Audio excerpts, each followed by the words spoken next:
Mesdames et messieurs, bonjour et bienvenue à cette grande édition de la mi-journée sur la radio-télévision nationale congolaise. C'est le lundi 8 juillet, dans la soirée, que le président de la République, Félix-Antoine Tshisekedi Tshilombo, a présidé la deuxième réunion de la Task Force du Haut Commandement militaire. Au centre, le point sur la situation sécuritaire et militaire dans l'Est de la République démocratique du Congo. Les détails dans ce reportage de Blandine Zovo. Pour la seconde fois ce lundi, le président de la République, Félix-Antoine Tshisekedi Tshilombo, a réuni autour de lui la task force du Haut Commandement militaire. Tous sont présents, l'état-major des forces armées de la République démocratique du Congo, les chefs d'opération militaires venus du front, le vice-premier ministre en charge de la défense, le ministre des Finances, mais aussi les responsables des services de sécurité et certains conseillers du président de la République. Objectif, faire le point de la situation militaire et sécuritaire qui prévaut actuellement à l'est de la République démocratique du Congo. Les échanges ont duré plus de 3 heures. Les différents scénarios possibles ont été passés au crible après avoir étudié les différents rapports présentés sur l'évolution de la situation sur le terrain. Le commandant suprême des forces armées de la RDC et de la police nationale congolaise scrute avec minutie la situation en intégrant les avis de tous les participants membres de la Task Force dans le souci de préserver l'intégrité territoriale de la République démocratique du Congo. La première ministre, chef du gouvernement, a prêché par l'exemple hier en conformité avec la Constitution. Judith Suminwa a déclaré ses avoirs à la Cour constitutionnelle. Tous les autres membres du gouvernement ont jusque ce vendredi pour s'acquitter de ses devoirs patriotiques, nous dit Jenima Mogo. En conformité avec la Constitution, en son article 99, la première ministre Judith Suminwa a rempli son devoir ce mardi 9 juillet 2024 en déclarant son patrimoine familial au greffe de la Cour constitutionnelle. Cette farde contient la déclaration écrite de ses avoirs familiaux, énumérant les biens, meubles, y compris actions, parts sociales, comptes en banque notamment. C'est un geste important parce que, comme vous l'avez dit déjà, c'est le premier fait de remplir mon devoir tel que le veut la Constitution en tant que chef du gouvernement, mais ça permet aussi de démontrer cette volonté de transparence. Qu'on puisse montrer que tout soit transparent en fait, que tout ce que je possède aujourd'hui au niveau de la Cour constitutionnelle, ils vont être au courant. Et demain, le jour où je partirai, en toute transparence aussi, je ferai l'exercice de vouloir venir déposer ce que j'aurais eu à acquérir au cas où pendant cette période-là. Et au moins, ça permet de démontrer que tout citoyen, quel que soit le rang, le niveau où il se trouve, doit respecter la loi, doit respecter la Constitution. Je pense que ça, c'est un élément important. Depuis l'investiture, la première ministre et ses membres disposent d'un délai de 30 jours pour s'acquitter de ce devoir. Ce passage du numéro 1 du gouvernement à la haute cour était aussi une occasion pour ce tête-à-tête entre deux chefs de corps. Visiblement, des sujets liés à la collaboration entre les deux institutions ont figuré dans ces échanges.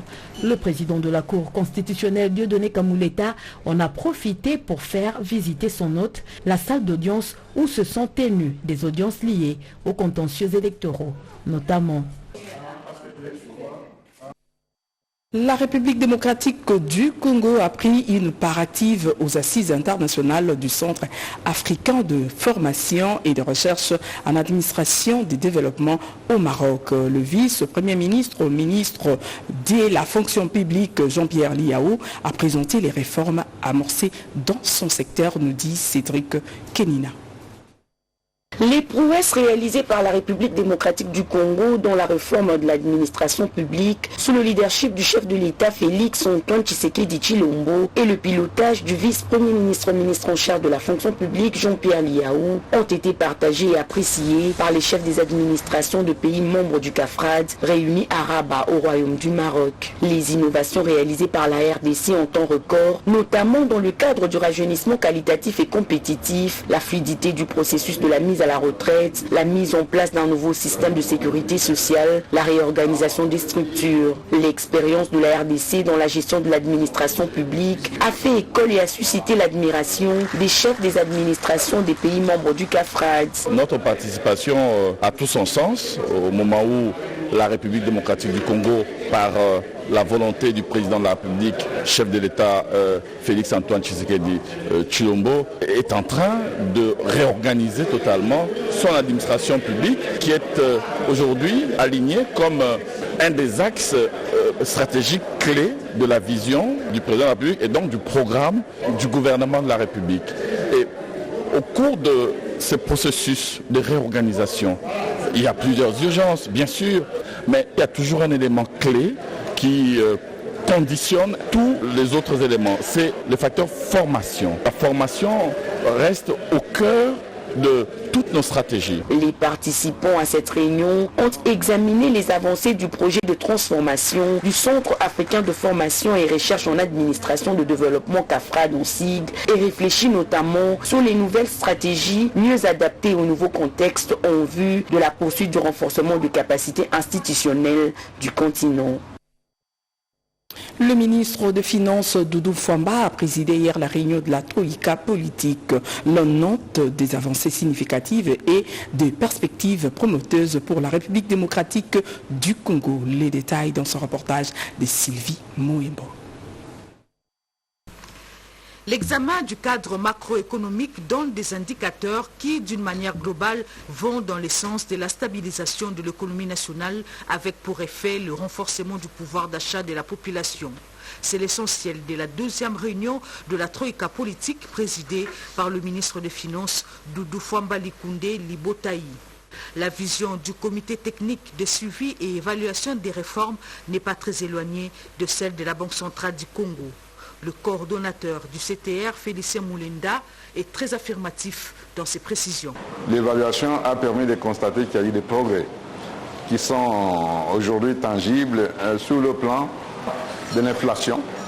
La réunion a martelé sur l'urgence à mettre en œuvre un pacte de stabilité actualisé, c'est-à-dire des engagements pertinents que les ministres des Finances, les ministres du Budget et la Banque centrale vont prendre pour renforcer la stabilité macroéconomique.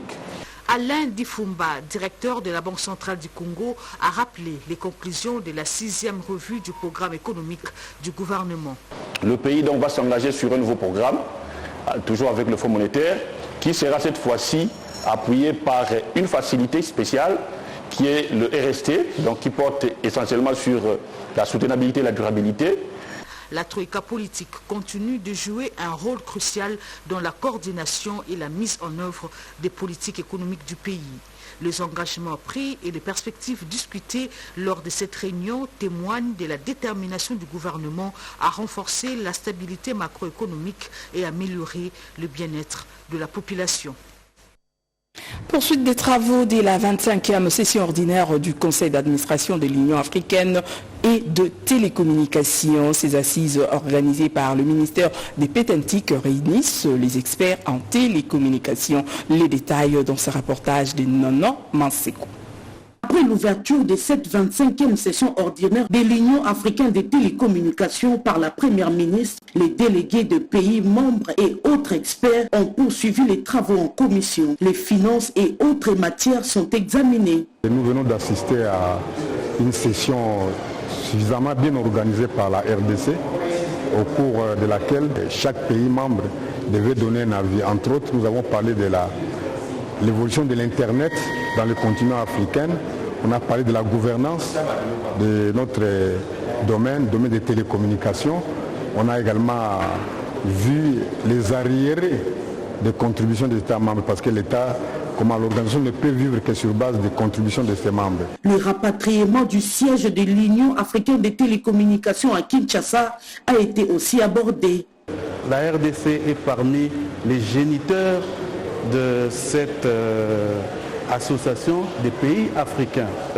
Grâce au leadership avéré du président de la République, chef de l'État, Félix Antoine Tshisekedi Tshilombo, c'est ainsi que pour matérialiser la volonté du chef de l'État, le pays s'est inscrit dans cette dynamique et nous avons pu rapatrier le siège. Toutes les résolutions seront connues ce mercredi lors de la clôture de ces assises de 3 jours. Au ministère de l'Emploi et du Travail, le problème majeur auquel sont confrontées les administrations publiques et l'inspection générale du travail ont été soumis au ministre du Travail pour des solutions idoines. Les détails avec Willy Atunakov. C'est dans le cadre des consultations qu'il a initiées depuis son avènement à la tête du ministère de l'Emploi et du Travail que le ministre Ephraim Akwakwa Nametou a échangé mardi 9 juillet 2024 avec une délégation des délégués syndicaux des administrations sous sa tutelle. Il s'agit notamment de l'administration du secrétariat général à l'emploi et au travail et celle de l'inspection générale du travail. Le représentant des travailleurs ont à cette occasion présenté à travers leur cahier des charges les problèmes majeurs qui minent leurs administrations, notamment ceux liés au fonctionnement de la délégation syndicale, le manque de collaboration par les passés, la non prise en charge des 87 agents existants, les difficultés liées aux ressources financières, sans oublier le manque de locaux appropriés. Le ministre a été ouvert, il a pris contact à cela, de régulariser la situation administrative. Ce que nous avons aimé, c'est sa façon d'être transparent. Il a dit qu'il y aura une bonne collaboration, un bon dialogue qui doit se faire entre les cabinets et l'administration. Le ministre Ephraim Akwakwa, qui a insisté sur la franche collaboration, a par ailleurs annoncé la tenue prochaine à Kinshasa des États généraux de l'emploi et du travail ainsi que du Conseil national du travail CNT. Le travail descend en République démocratique du Congo au centre d'une réunion entre le ministre du Travail et la délégation de l'Organisation internationale du travail, Willy Atunakov. Le ministre de l'Emploi et du Travail, Ephraim Akwakwa Nametou, a eu un échange fructueux avec une délégation de l'Organisation internationale du travail, OIT, conduite par Mme Teba Soumano, directrice pays de l'OIT pour la RDC, l'Angola, la RCA, la République du Congo, le Gabon et le Tchad. Le nouveau patron de l'emploi en RDC a à cette occasion plaidé pour l'accompagnement de l'OIT en tant que conseiller du gouvernement en matière du travail, particulièrement dans la formation des qualités des inspecteurs du travail, récemment recrutés des juges et assesseurs du tribunal du travail, l'objectif étant d'améliorer les rendements. Ceci nous a permis de faire le point sur l'accompagnement de l'OIT, notamment la mise en œuvre effective de l'agenda du travail décent.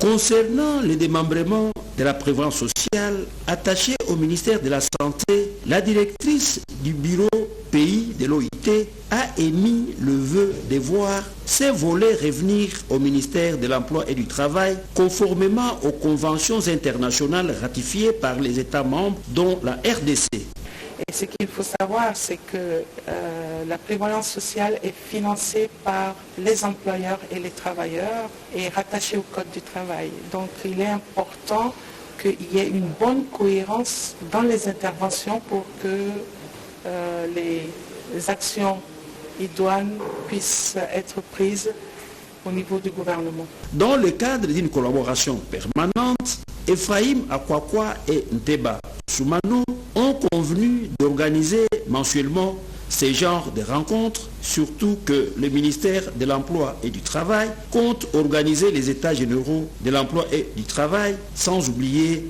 les Conseils nationaux du travail, CNT. Les femmes comptables ont désormais une organisation. Il s'agit de l'association des femmes comptables qui vient de voir le jour. Une structure qui a pour objectif inciter les jeunes filles à rejoindre cette profession, nous dit Cédric Kenina. Il y a de cela 10 ans, ces projets étaient encore à un stade embryonnaire. Les voici aboutis et qui donnent naissance à l'association des femmes experts comptables. Un moment d'encouragement collectif pour ces femmes qui se sont battues pour donner corps à cette corporation féminine qui a reçu comme mission déconstruire les discours qui masculinisent la profession des chiffres et aller vers les jeunes filles, parler avec elles en exerçant le mentorat afin qu'elles entrent de plein pied dans le métier. Nous comptons effectivement impacter le social avec des mentorings, avec des ateliers, aller à la rencontre des jeunes filles congolaises, de pouvoir discuter avec elles, de pouvoir échanger avec elles, pour pouvoir rejoindre ce métier et de pouvoir être persévérante et déterminée. 7%, c'est le taux actuel de femmes comptables en RDC et l'AFEC s'engage à travailler dans le sens de rehausser ces taux visiblement faibles pour plus de femmes experts comptables. Nous sommes vraiment ravis, nous sommes débordantes de joie. C'est un sentiment de satisfaction étant donné que ce projet a vu le jour. Nous avons déjà comme projet premier plan de pouvoir aller vers les jeunes, vers les universités, mais également vers toutes les autres dames qui ont le goût et qui ont l'amour de la profession, de faire en sorte que le nombre augmente et que cette association devienne de plus en plus forte. Parmi les participants, l'on note la présence de chefs d'entreprise dans privé qu'étatique, notamment Madame le directeur général de la RTNC, Sylvie Elengue-Niembo. Le développement de la province d'Imanyema et multiples défis à relever au centre d'une réunion entre le gouverneur de cette province et le caucus de députés nationaux élus du Maniema, David Moubenga. La province du Maniema doit sortir de l'ornière et s'engager résolument sur la voie de développement. Pour y parvenir, une synergie entre les élus du peuple et l'exécutif provincial s'impose. Voilà l'objet de la rencontre entre le nouveau gouverneur Moïse Moussa Kabwankoubi et le caucus des députés nationaux du Maniema ce mardi 9 juillet 2024.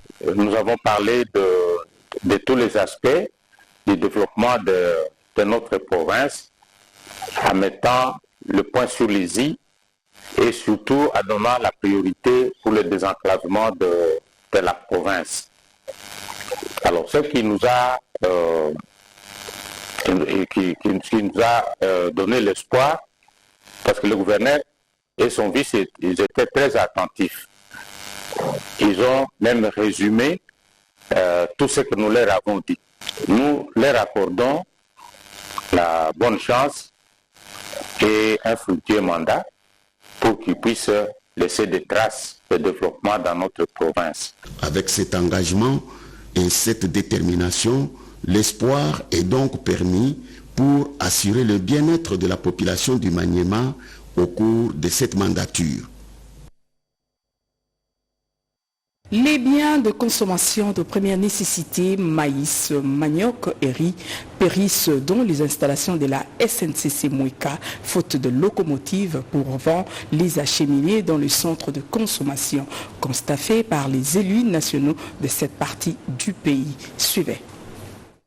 En vacances parlementaires à Mouika, son fief électoral, le député national Antoine Bouchabou-Bopé, dit Boussabouamombalanda, s'est rendu ce jour dans les installations de la Société nationale de chemin de fer Mouika, aux fins de palper de ses propres doigts les difficultés qu'éprouvent les opérateurs économiques de cette partie du pays d'évacuer les produits agricoles et autres vers les différents centres de consommation. Dans ces corridors nord de la province, la plus grande richesse que nous avons, c'est l'agriculture. On ne sait pas évacuer. La route Ilebo-Chikapa n'existe pas. Ilebo-Kananga n'existe pas. Le chemin de fer est presque vétuste. Pas de locomotives, pas de wagons. S'agissant des infrastructures qui devront être construites dans le territoire de Mouika par PNUD dans le cadre du programme de développement local PDL 145 territoires, Antoine Bouchabou exprime son inquiétude.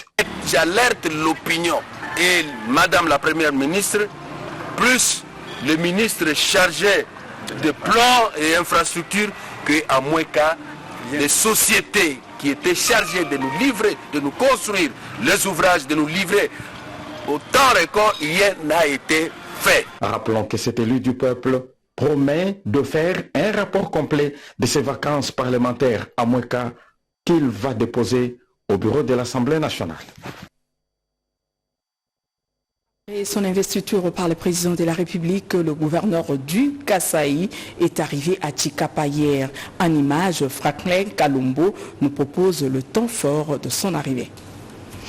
Tshikapa, chef-lieu de la province du Kasaï, vient d'accueillir ce mardi 9 juillet 2024, en début de la soirée, Maître Crispin Mukendi Bokassa, le nouveau gouverneur du Kasaï en provenance de Kinshasa, après son élection par les députés provinciaux. L'ambiance était des grands jours de fête à l'aéroport national de Tshikapa, qui était noir du monde, venu accueillir les nouveaux patrons du Kasaï. Le gouverneur, c'est notre frère, c'est un patriote, c'est fils de terroir. Moi, je lui propose que dès le premier pas, ce qu'il doit faire, c'est qu'il va faire d'abord une consultation populaire. Il y a beaucoup de problèmes, mais nous pensons qu'avec son leadership, il va résoudre tant mieux les problèmes de Kasaï à travers les 5 territoires du Kasaï. À sa descente de l'avion, Crispin Mukendi Bokassa est accueilli par Bokele Djolé, vice-gouverneur de province, ensemble avec le membre du conseil provincial de sécurité. Honneur militaire, salutations à la notabilité, Maître Crispin Mukendi Bokassa s'adresse à la population.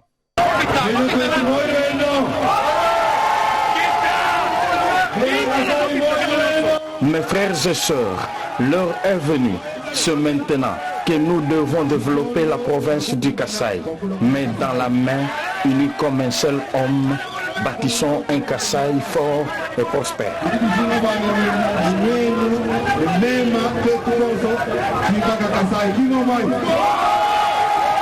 De l'aéroport de Tshikapa jusqu'au gouvernorat des provinces, le nouveau gouverneur du Kasaï a été contraint de faire le pied ensemble avec son épouse pour ainsi communier avec son peuple qui, le long du boulevard Lumumba, chantait en son honneur. Et la communauté Bahavu du Sud Kivu réfléchit sur le développement de leur communauté. Une rencontre qui a permis également aux membres d'honorer les filles et fils Bahavu élevés en dignité. Les détails avec Yvette Makuntima. Un moment chaleureux des retrouvailles et des raffermissements de liens fraternels. Les Bahavu ont de nouveau fait montre de leur solidarité autour de leurs filles et fils élevés en dignité au sein des institutions du pays et d'autres élus des législatives de 2023. Ils ont bénéficié cette élévation dans la société. Et c'est donc aujourd'hui encore, c'était l'occasion de leur dire que s'ils ont été élevés en dignité, ils doivent mériter cette distinction en donnant et en exerçant, en pratiquant ces valeurs.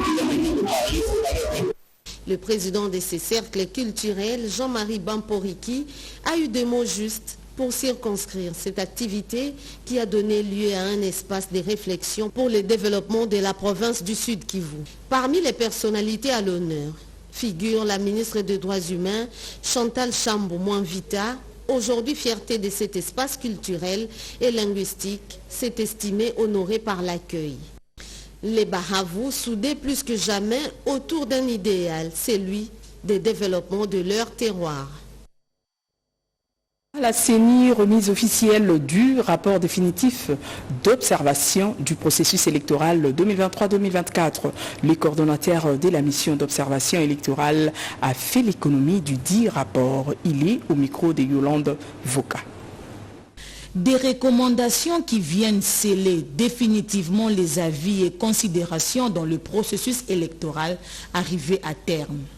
Clarifier dans la loi organique les concepts de personnalité indépendante. Renforcer l'autonomie financière de la CENI en libérant son budget par une dotation trimestrielle en dépenses contraignantes.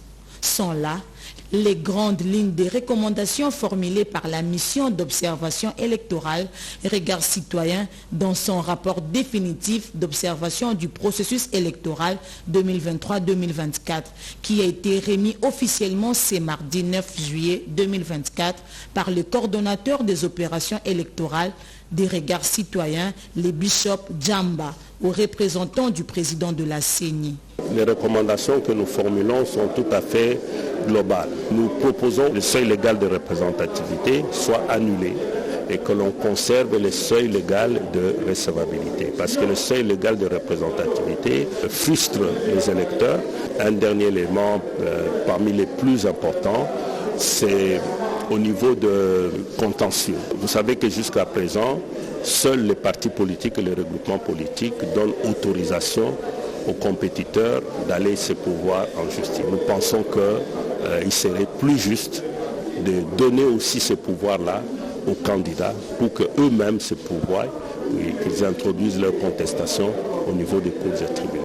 Le but ultime de ces rapports définitifs d'observation, de participation à l'amélioration du processus électoral en faisant de la société civile congolaise un acteur majeur et engagé dans la construction d'un état de droit en République démocratique du Congo.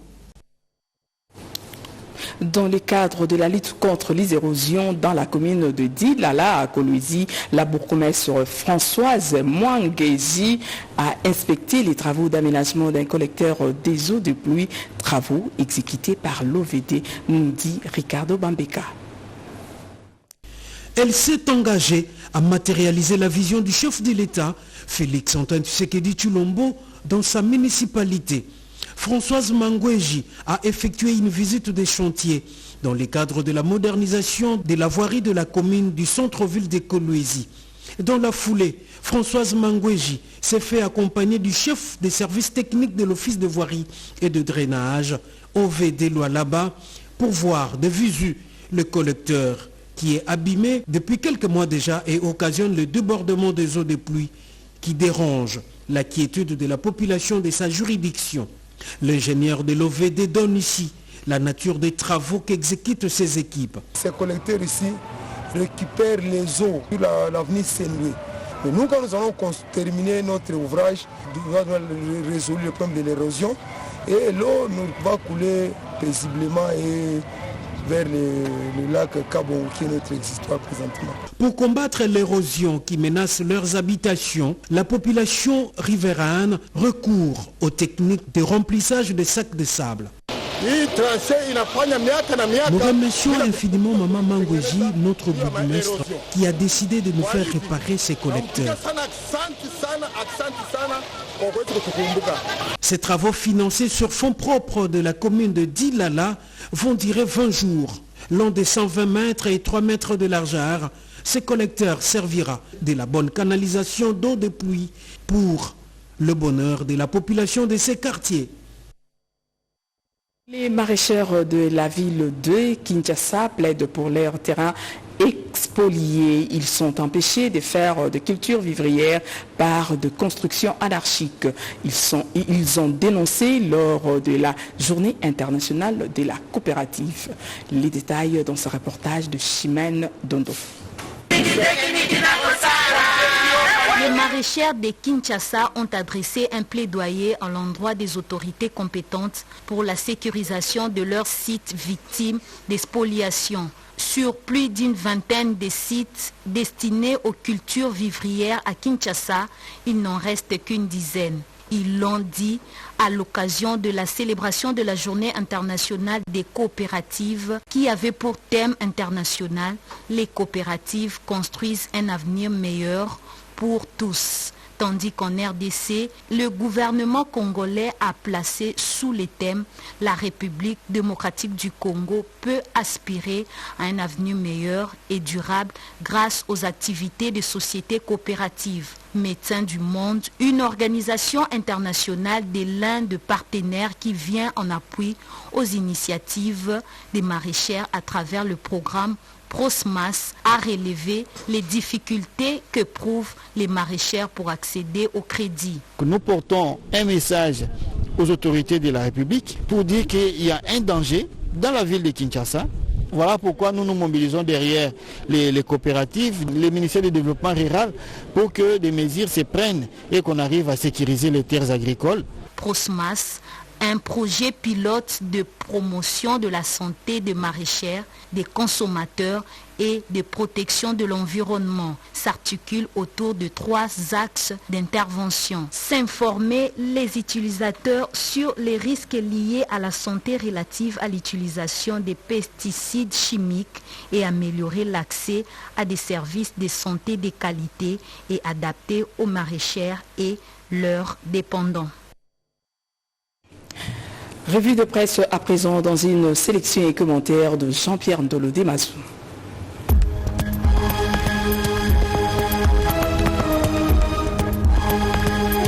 Bonjour mesdames, messieurs et bienvenue à cette revue de presse. L'ONU accuse Kampala, ami de Kinshasa et allié stratégique du 1-23, rapporte Econews.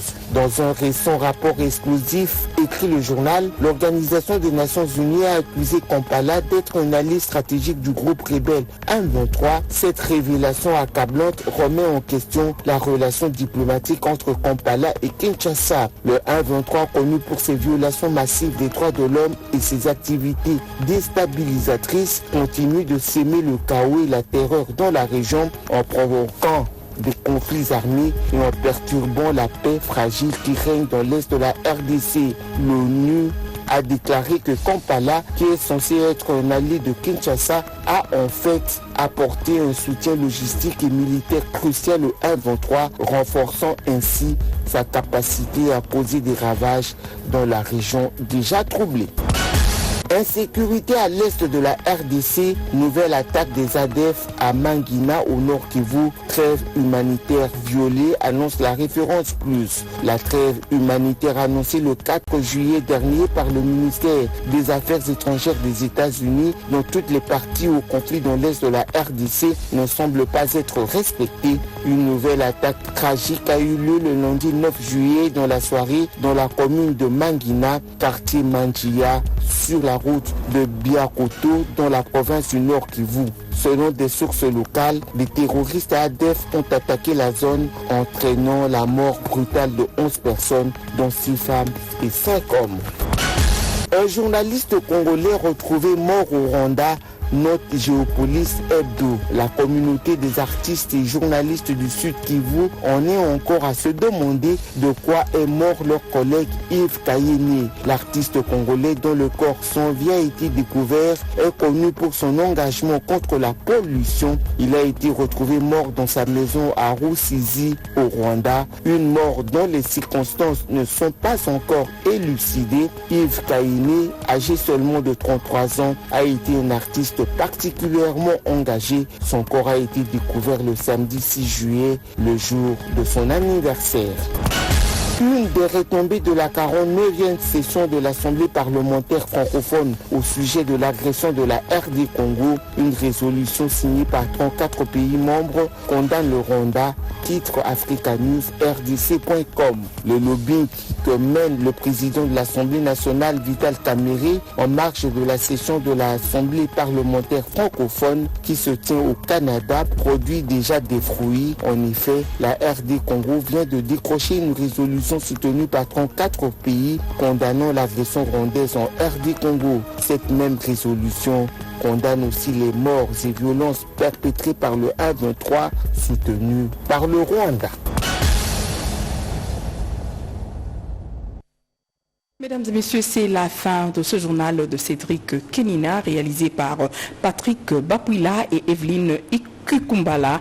Rebecca Kikumale, Bavou Fatouma ont assuré la partie technique et Tété Bongunja a concouru à sa rédaction. Quant à moi, je vous dis au revoir et excellente suite des programmes sur la radio-télévision nationale congolaise. Merci.